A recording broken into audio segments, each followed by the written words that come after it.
Thank you all for coming out on a somewhat dreary Wednesday morning. It's an honor for me to be welcoming all of you to the Robert E. Flynn, MD Memorial Lecture and Award presentation. So we've just come from the Memorial Lecture for our dad, and it's always a wonderful event for us. And I think for me, watching him kind of fade from us with Alzheimer's, this has a special meaning because it reminds me of who he was, and to hear people that have been so impacted by how he taught them, how he took care of them is really, it's really a wonderful gift to have it.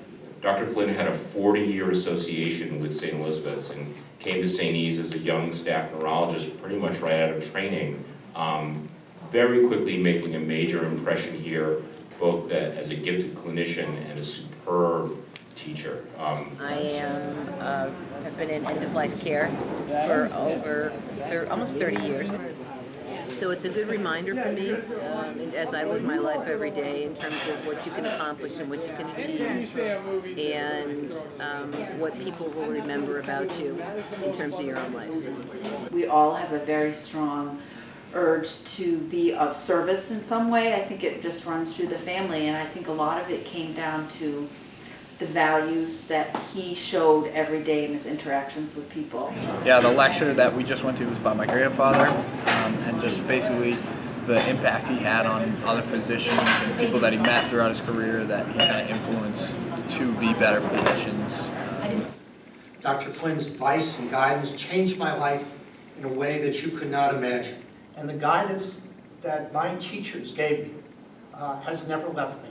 And I am so proud to accept this award. It's very important to me because I'm trying to be a physician as well. I'm taking the MCATs in January, so it's really cool, since I didn't know my grandfather that well, to hear the stories about how he impacted different people and shaped and molded their careers as a teacher and as a mentor to so many different doctors.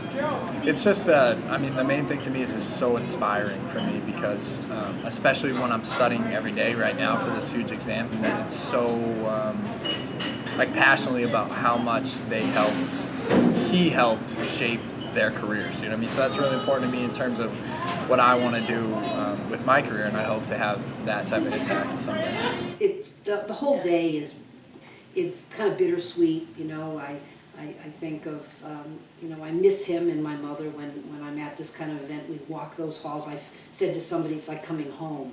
We spent so much time at that hospital. That hospital was the core of our lives. His work was our identity as a family. No question, you know, I think that there's no question. And sometimes that sucked. I mean, sometimes that was not good. Yeah. And that's, you know, but his work was definitely the center of our family always. I think the importance of being together as a family to start with was nice. To you know, we don't have a lot of time, but the four of us are all together, and seeing all you guys, the grandchildren there, and sort of continuing the legacy of Dad, and you know, to be recognized year in and year out.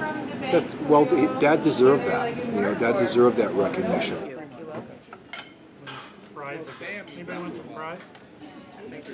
I think it's a lost art, the way he was in the world, and I think today to, you know, see those young residents and interns, you know, I hope it's not lost on them that how important the people you care for, the people in the world are, and that it doesn't matter that you're a doctor, that people have just so much value